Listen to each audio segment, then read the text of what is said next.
오늘 하나님께서 우리에게 주시는 말씀은 누가복음 9장 52절에서 56절까지의 말씀, 제가 가지고 있는 성경으로 신약 성경 108페이지입니다. 누가복음 9장 52절에서 56절까지의 말씀입니다.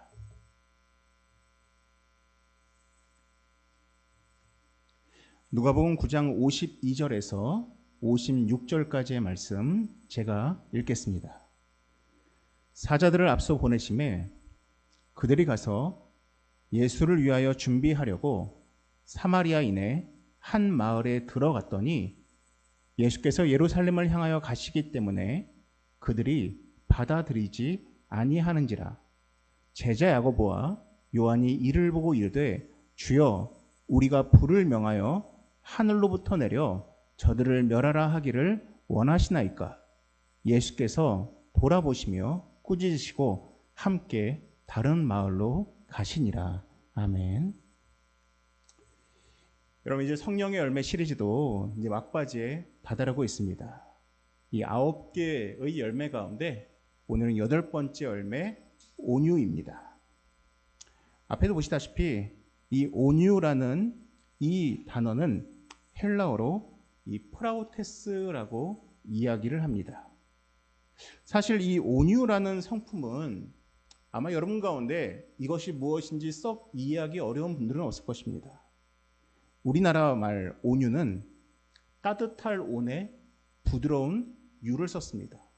그래서 따뜻하고 부드러운 성품입니다.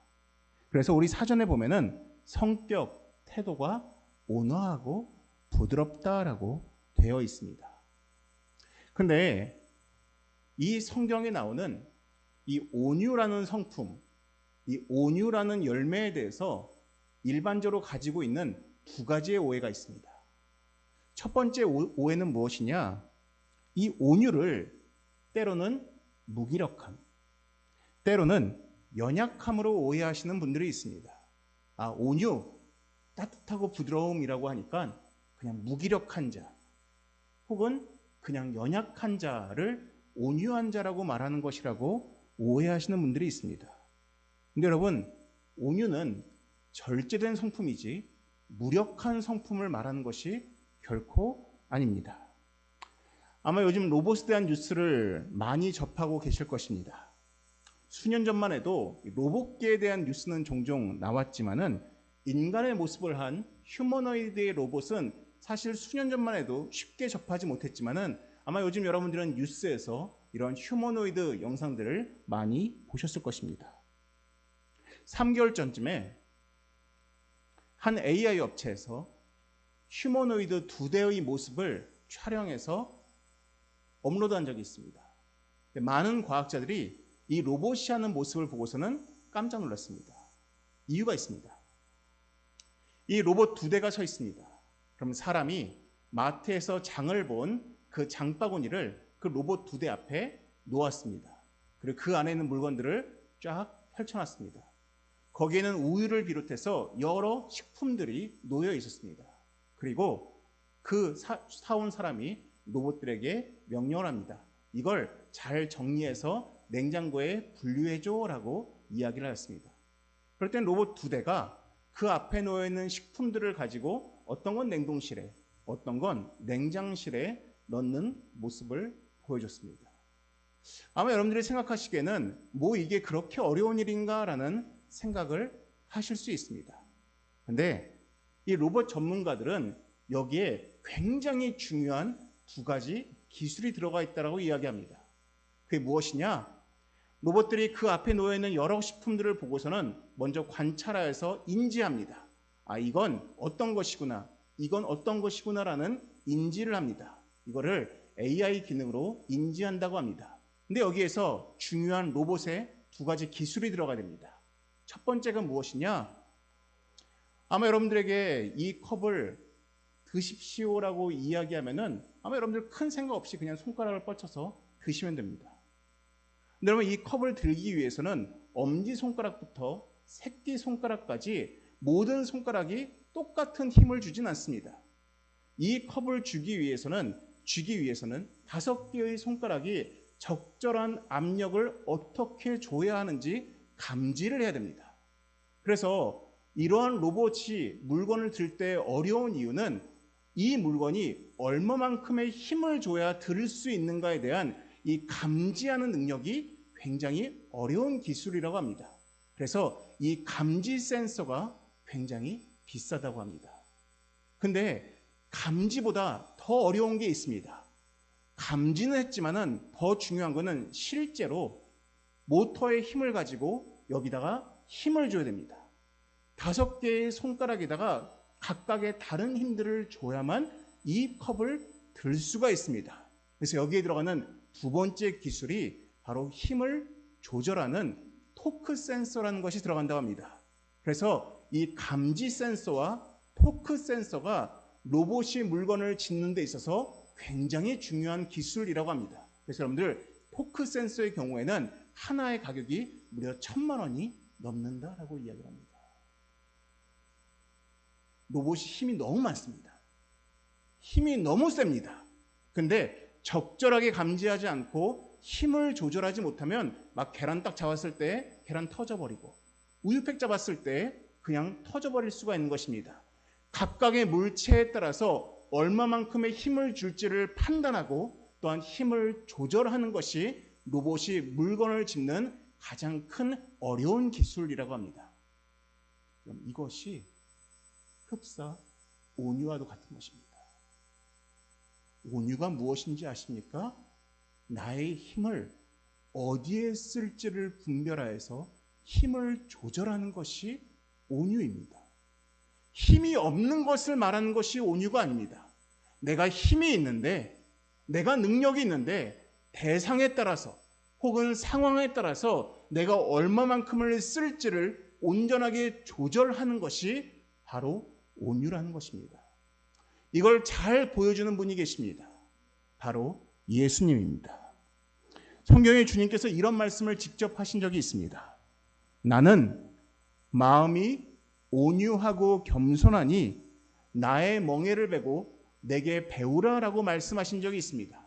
주님은 스스로가 나는 온유한 자다라고 말씀을 하셨습니다. 근데 여러분들 우리 같이 말씀 보시겠습니다. 요한복음 2장입니다. 누가복음 다음 책이 요한복음입니다. 요한복음 2장 13절입니다. 신약성경 144페이지입니다. 요한복음 2장 13절부터 15절까지의 말씀입니다. 유대인이 유월절이 가까운지라 예수께서 예루살렘으로 올라가셨더니 성전 안에서 소와 양과 비둘기 파는 사람들과 돈 바꾸는 사람들이 앉아 있는 것을 보시고 노끈으로 채찍을 만드사 양이나 소를 다 성전에서 내쫓으시고 돈 바꾸는 사람들의 돈을 쏟으시며 상을 엎으시고라고 되어 있습니다. 여러분, 우리 주님은 스스로가 온유하다고 하셨습니다.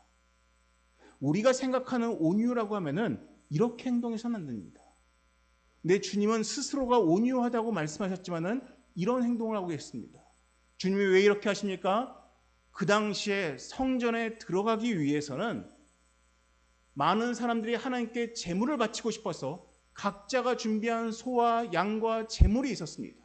근데 성전 입구에서 제사장들이 이 소와 양을 판매하는 사람들과 짬짬이가 돼가지고 자신들이 준비한 소와 양을 바치지 못하게 하고 대신 더 비싼 값으로 소와 양을 사도록 강매를 하였습니다. 쉽게 말해서 성전에 들어오는 것을 방해한 것입니다. 주님은 여기에 대해서 화를 내십니다. 분노하십니다. 어떻게 하나님께 나오는 것을 너희가 막을 수 있냐라고 하시면서 이렇게 분노하고 계신 것입니다. 온유한 사람이라고 해서 분노를 내지 말라는 것이 아닙니다. 우리 주님은 분노하고 계십니다. 중요한 것은 온유라는 것은 과연 이 대상이, 이 상대방이, 이 상황이 과연 내가 내 힘대로 마음껏 해야 되는지, 혹은 힘을 발산할 때 얼마큼의 힘을 발산할지를 조절하는 것이 바로 참된 온유라는 것입니다. 이것이 많은 사람들이 온유에 대해서 오해하는 첫 번째입니다. 이런 온유는 무기력함이 아니라 온유는 올바른 조절을 말하는 것입니다. 두 번째로 오해하는 것이 있습니다. 어찌 보면은 오늘 우리가 가장 깊게 살펴볼 내용입니다. 두 번째 오해하는 것이 무엇이냐? 우리가 성령의 열매를 다룰 때에도 아마 여러분 가운데 스스로 이렇게 느끼신 분들이 있을 겁니다. 이건 내가 천성적으로 없어. 이건 내가 가질 수가 없어. 이건 나한테는 불가능해라고 생각하는 것들이 종종 있습니다. 그건 참 난 이건 부족해. 이건 내가 태어날 때부터 너무 부족했던 거야라고 생각하는 분들이 있습니다. 그래서 이 열매는 내가 좀 갖기 어렵겠다. 이 열매는 좀 나랑은 멀겠다라는 생각을 하시는 분들이 있습니다. 저도 그랬습니다. 여러분, 이 9개의 열매 중에서 제가 가장 가지고 싶은 열매가 무엇인지 아십니까? 온유입니다. 그 말은 반대말로 제 스스로 느끼기에 가장 부족하다라고 느끼는 것 또한 저는 온유입니다. 만약 천성적으로 나오는 것이다라고 말을 한다면은 저는 죽을 때까지 이 온유를 가질 수가 없을 것입니다. 그리고 어찌 보면은 오늘 우리가 살펴볼 한 인물에게서도 우리는 이 온유를 살펴볼 수가 없을 것입니다. 그 주인공이 누구냐? 바로 사도 요한입니다. 여러분들이 아는 요한은 어떤 모습입니까? 여러분들이 인지하고 있는, 혹은 여러분들이 성경에서 배운 요한은 어떤 모습입니까? 이 사도 요한은 예수님의 12제자 가운데 가장 오래 살았습니다. 반대말로는 어쩌면 가장 젊었을 때 예수님을 만난 제자 중에 한 명이라고 할 수가 있습니다. 이 사도 요한은 요한복음, 요한 1, 2, 3서, 또한 요한계시록을 쓴 예수님의 사도 가운데 어찌 보면 성경을 가장 많이 쓴 사도라고도 말할 수가 있는 제자입니다. 이 요한의 성품을 잘 보여주는 요한의 기록이 있습니다. 우리 같이 살펴보시도록 하겠습니다. 오늘은 요한을 집중적으로 살펴봐야 하기 때문에 우리 말씀을 좀 많이 볼 겁니다. 요한 1서 4장 7절입니다. 신약성경 제일 뒤에 있는 요한계시록의 앞에 있는 책입니다. 요한 1서 4장 신약성경 391페이지입니다.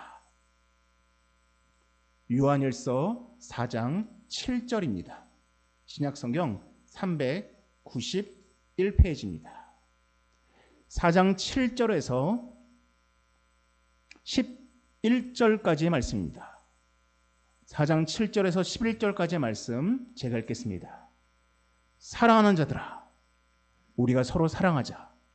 사랑은 하나님께 속한 것이니 사랑하는 자마다 하나님으로부터 나서 하나님을 알고 사랑하지 아니하는 자는 하나님을 알지 못하나니 이는 하나님은 사랑이심이라. 하나님의 사랑이 우리에게 이렇게 나타난 바 되었으니 하나님이 자기의 독생자를 세상에 보내심은 그로 말미암아 우리를 살리려 하심이라. 사랑은 여기 있으니 우리가 하나님을 사랑한 것이 아니요 하나님이 우리를 사랑하사 우리 죄를 속하기 위하여 화목제물로 그 아들을 보내셨습니다. 사랑하는 자들아, 하나님이 이같이 우리를 사랑하셨은즉 우리도 서로 사랑하는 것이 마땅하도다라고 이야기하고 있습니다. 예수님의 제자 사도 요한이 가장 중요시 여겼던 것이 사랑입니다. 심지어 죽을 때에도 서로 사랑하자라고 유언을 남긴 사람이 바로 이 사도 요한입니다. 이 사도 요한을 만났던 그 당시의 교부들이 남긴 기록을 보면은 정말로 많은 찬사가 있습니다. 사도 요한의 얼굴을 보면은 온화함이 가득했다고 합니다. 사도 요한의 얼굴을 보면은 온유함이 가득했다고 합니다. 사도 요한의 얼굴만 봐도 마음이 너무 평안했다고 합니다. 부럽지 않습니까? 도대체 어떤 사람이길래 얼굴만 봐도 마음이 편하고 그 사람과 대화만 나눠도 내 마음에 있는 그 괴로움과 걱정이 밀려날 정도로 이 사도 요한은 그 온유함, 그 자체였다고 합니다. 그럼 우리는 생각합니다. 야, 이 사도 요한은 정말 태어났을 때부터 온유했겠다. 아, 정말 이 사도 요한은 태어날 때부터 정말로 이 온화함과 사랑이 정말로 가득했겠구나라는 생각이 우리 안에 당연히 들어옵니다. 왜냐, 이러한 성품은 천성이 아니고서는 가질 수 없다라는 그러한 편견이 우리 가운데 있기 때문입니다. 그럼 우리는 봐야 될 것 같습니다. 과연 이 사도 요한이 성경책에 처음 등장했을 때 그에 대한 평가는 어땠는지 참 궁금합니다. 여기에 그에 대한 평가가 있습니다.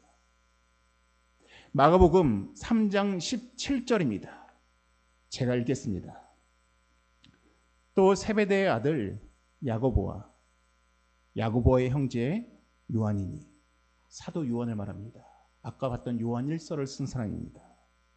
이 둘에게는 보아너게 곧 우레의 아들이란 이름을 더하셨으며 라고 되어 있습니다. 야고보라는 사람과 요한이라는 사람이 형제였습니다.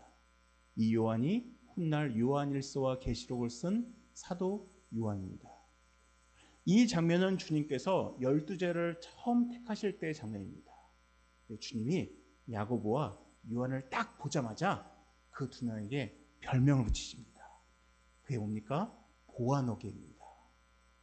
이 보아너게란 합성어인데, 보라는 단어는 소 혹은 소의 소리를 말합니다. 여러분들이 알고 있는 카우, 그 소를 말합니다. 아너게는 여러분들이 알고 있는 에네르기의 어원입니다. 아너게, 힘, 에너지를 말합니다.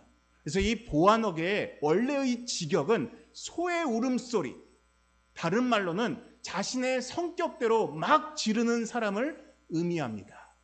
이걸 의역해서 우레의 아들이라고 표현하는 것입니다. 쉽게 말해서 주님은 이 야고보와 요한을 딱 보자마자 어떤 사람인지 아신 겁니다. 과격한 사람입니다. 본능대로 행동하는 사람입니다. 파괴적인 사람입니다. 발끈하는 사람이고 화를 조절하지 못하는 온유함과는 굉장히 거리가 먼 사람들이라는 것입니다. 언뜻 그런 생각이 들 수 있습니다. 목사님 이거 그냥 별명 아닙니까? 아니면 반대말로 목사님 이거는 그냥 좋아서 붙인 별명 아닐 수 있지 않겠습니까? 라는 생각이 들 수 있습니다. 오늘 우리가 읽었던 본문을 보십시오. 누가복음입니다. 우리가 아까 읽었던 누가복음 본문을 보시기 바랍니다. 누가복음 9장입니다. 51절입니다.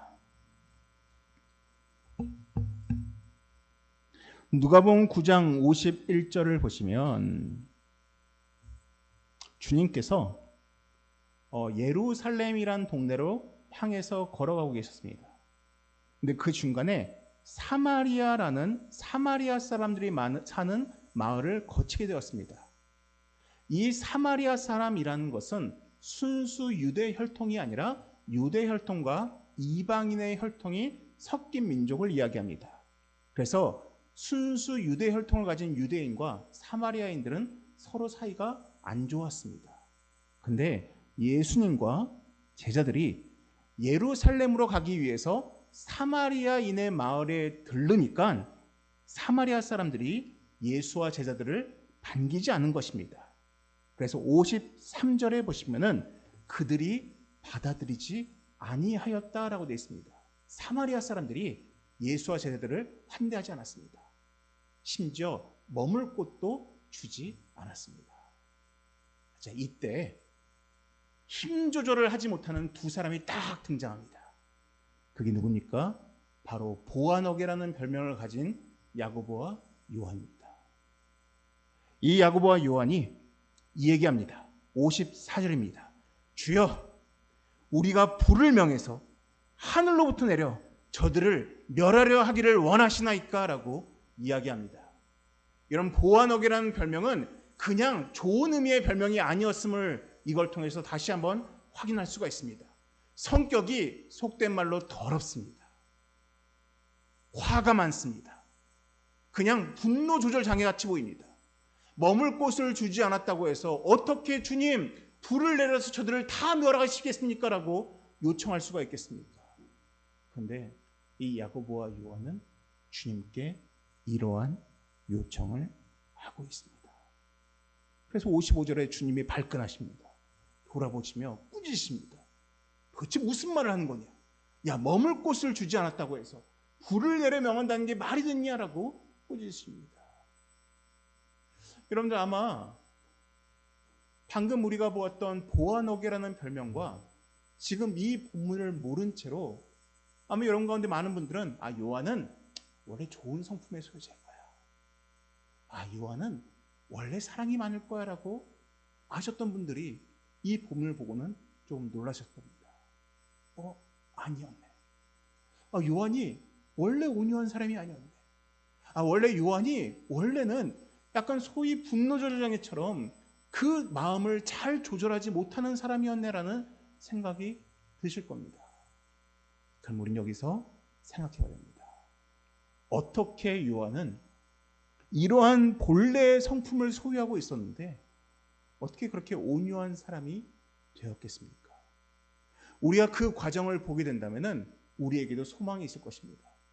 우리가 여러분 가운데 비록 저보다는 대부분 다 온유하시겠지만은 어떻게 하면 내가 온유한 성품을 지닐 수 있는지를 이 요한의 변화 과정을 따라가 보면은 우리가 알 수 있을 것 같습니다. 우리가 야고보와 요한이 나오는, 특히 요한이 나오는 본문을 좀 따라가 보면 좋을 것 같습니다. 마가복음 5장 37절입니다.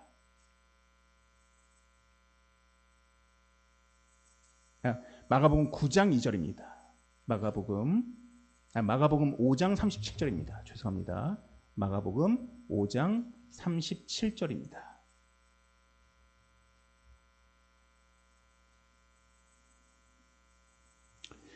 마가복음 5장 37절 신약성경 61페이지를 보시면은 우리 5장 35절부터 보면은 거기 이런 내용이 나옵니다. 주님이 한 회당장의 집에 들어가셨습니다. 근데 그 딸이 죽었습니다. 이제 이 딸을 살리려고 합니다. 주님께서 그 집에 들어가십니다. 근데 이때 주님께서 12제자 가운데 딱 3명만을 데리고 가십니다. 그게 누구냐? 37절에 나옵니다. 베드로와 야고보와 요한입니다. 베드로는 수제자라고 하지만은 이 야고보와 요한은 보아너게라는 별명을 가진 사람인데 주님이 이 죽은 자를 살리시는 이 기적의 현장에 주님이 야고보와 요한을 딱 집어서 데려가십니다. 또 있습니다. 마가복음 9장입니다. 마가복음 9장 2절입니다.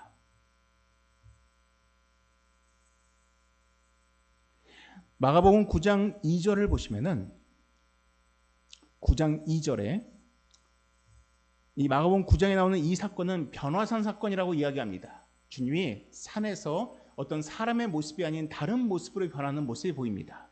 근데 9장 2절을 보시면은 엿새오에 예수께서 베드로와 야고보와 요한을 데리시고 따로 높은 산에 올라가셨더니 그들 앞에서 변형되사라고 되어 있습니다.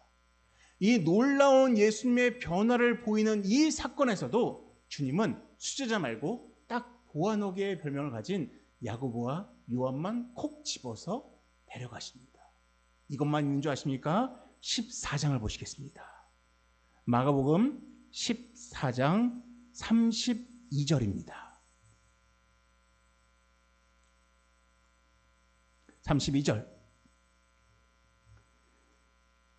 그들이 겟세마네라 하는 곳에 이름에 예수께서 제자들에게 이르시되, 이 장면은 예수님께서 잡히시던 날 밤에 겟세마네 동산에서 기도하실 때의 모습을 보여주고 있습니다.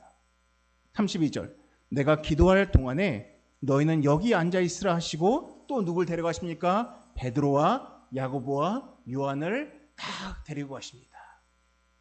여러분, 이 스토리가 딱 이렇게 되면은 우리가 언뜻 드는 생각을 뭡니까? 주님께서 죽은 자를 살리실 때에도, 변화산 사건에서도, 또한 겟세마네 동산의 그 기도의 장면에서도 이 요한을 꼭 데리고 가셨으니까 우리 안에 어떤 생각이 듭니까? 이 과정들을 통해서 요한이 변했겠구나. 이 놀라운 장면 순간순간에 있던 이 요한은 이 장면을 목도하고서는 그 마음속에 어떠한 폭력적인 마음은 다 사라지고 온유한 마음이 자리 잡았겠구나라는 생각이 드실 것입니다. 근데 여러분, 요한은 변하지 않습니다. 여러분, 마가복음 10장을 보십시오. 마가복음 10장을 보시면은 10장 35절에 참 기가 막힌 장면이 나옵니다. 마가복음 10장 35절을 보시면은 35절에 이렇게 나옵니다. 세베대의 아들 야고보와 요한이 주께 나와 여짜오되 선생님이여 무엇이든지 우리가 구하는 바를 우리에게 하여 주시기를 원하옵나니. 그래서 주님이 말합니다. 너희가 무엇을 원하느냐? 그러자 그들이 뭘 말합니까? 여짜오되 주의 영광 중에서 우리를 하나는 주의 우편에 하나는 좌편에 앉게 하여 주시옵소서라고 얘기합니다. 지금 무슨 말입니까? 주님이 왕이 되시거든 우리에게 높은 자리를 주십시오라고 요구한 것입니다. 이 말을 들은 제자들이 41절을 보시면은 10 제자가 듣고 야고보와 요한에 대해서 화를 냈다라고 이야기를 합니다. 그럼 이 야고보와 요한은 주님이 자신들을 그 특별한 자리에 데리고 가는 것을 이 야고보와 요한은 은혜로 받아들이지 않았습니다. 특권으로 생각했습니다. 그들은 변하지 않았습니다. 도리어 주님을 향해서 자신들에게 높은 자리를 달라고 요구를 하였다는 것입니다. 그럼 여러분, 도대체 이 야고보와 요한은, 특히 이 요한은 어떻게 해서 온유한 사람이 되었겠습니까? 과연 우리는 어떻게 하면은 변할 수가 있겠냐는 것입니다. 요한에게는 그의 성품을 변화시키는 두 개의 중요한 사건이 있었습니다. 첫 번째 사건 보시겠습니다. 요한복음입니다. 요한복음 19장입니다. 요한복음 19장입니다. 신약성경 181페이지입니다. 요한복음 19장 25절입니다.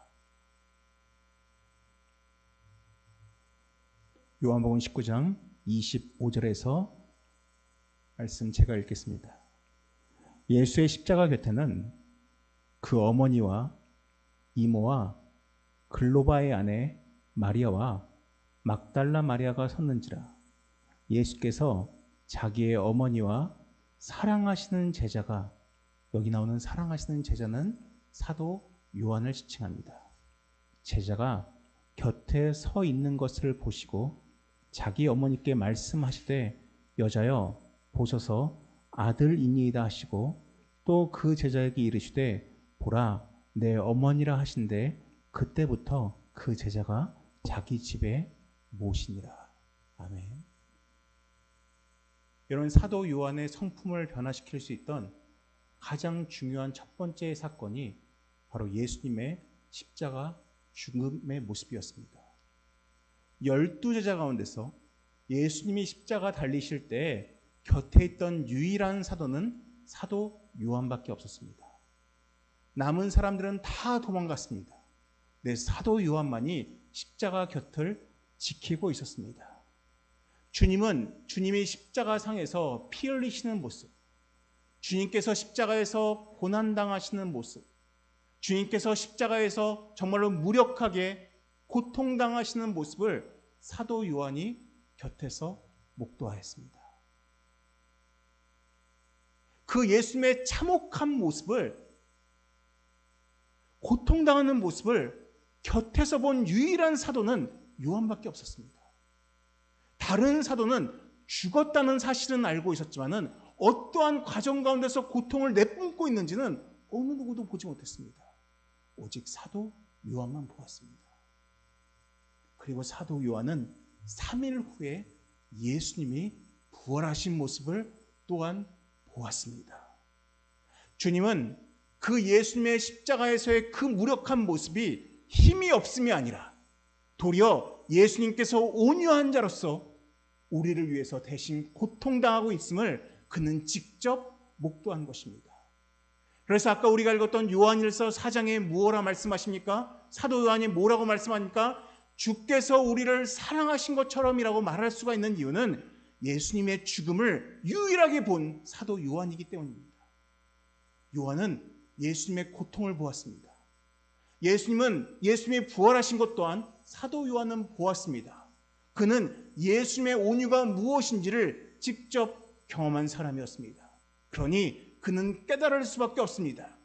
힘으로 대하는 것이 아니라 예수님처럼 우리를 사랑하시는 그 힘이 나를 변화시키심을 그가 깨닫고 그 또한 그 온유함을 쫓았다라는 것입니다. 이것이 사도 요한에게 영향을 끼친 첫 번째 사건인 것입니다.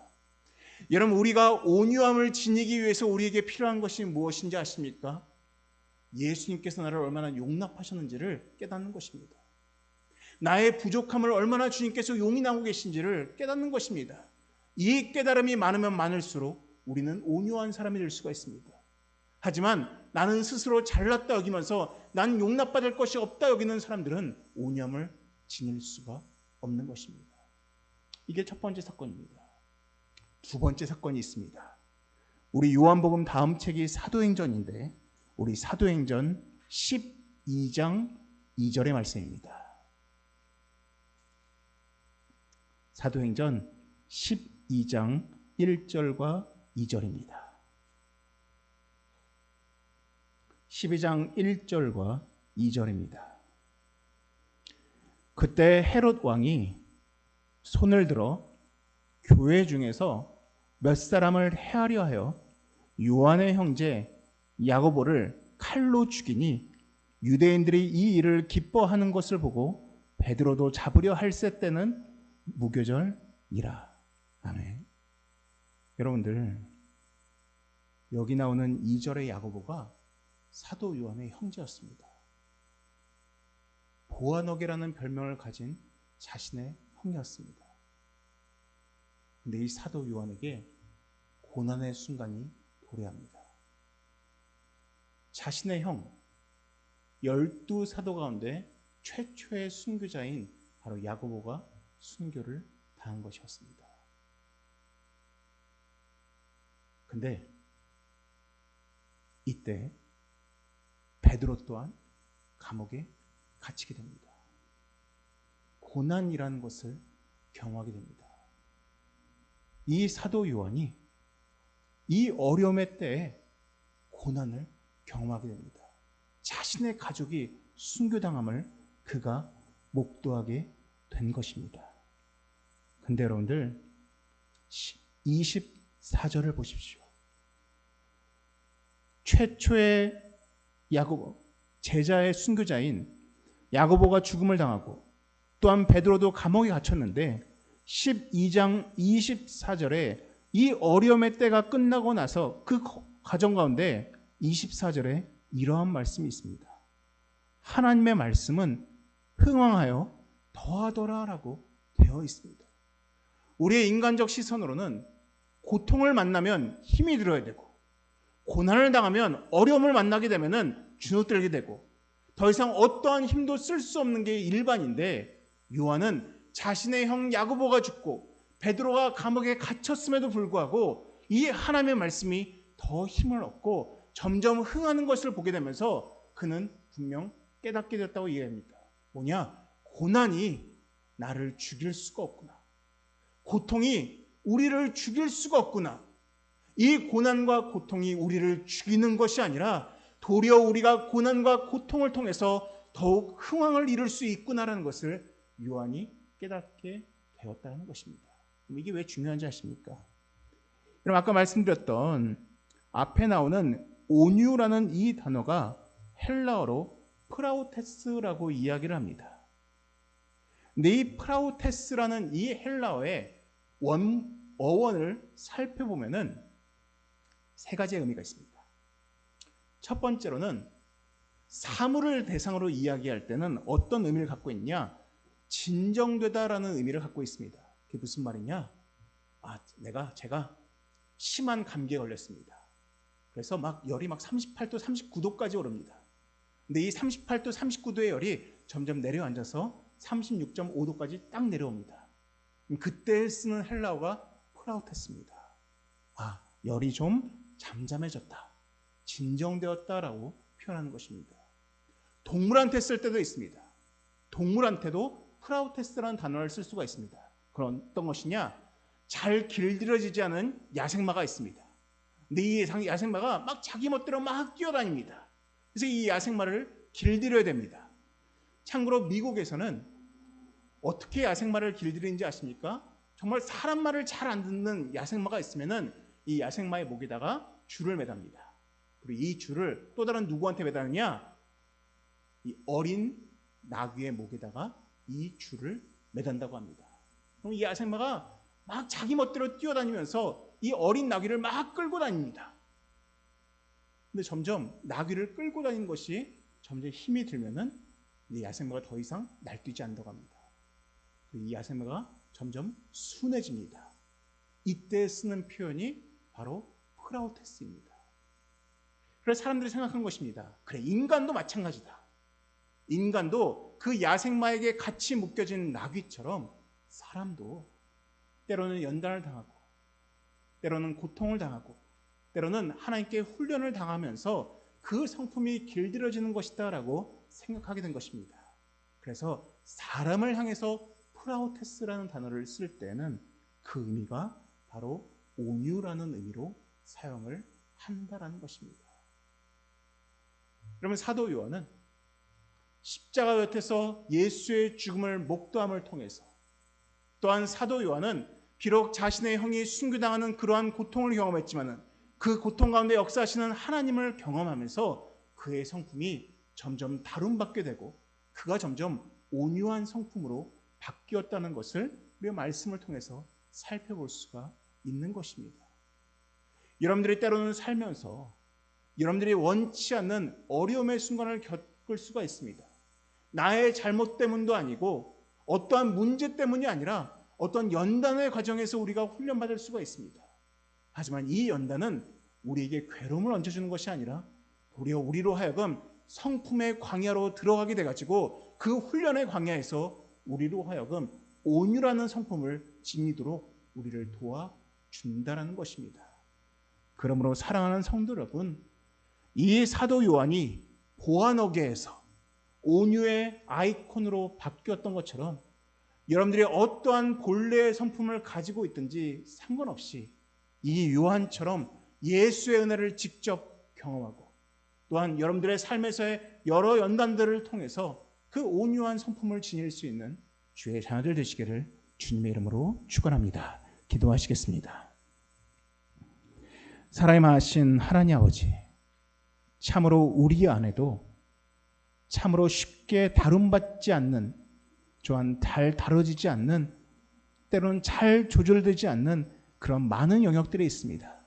주님 구하는 것은 사도 요한이 그 예수의 십자가의 죽음과 또한 본인의 여러 연단들을 통해서 그의 성품이 온유를 지니게 된 것처럼 우리 또한 하나님 안에서 다름받게 되고 또한 주의 은혜를 더욱 깊이 체험함을 통하여서 그 온유라는 성품을 지닐 수 있는 우리가 될 수 있도록 하나님 도와주시옵소서. 이 모든 말씀 예수님의 이름으로 기도드립니다. 아멘.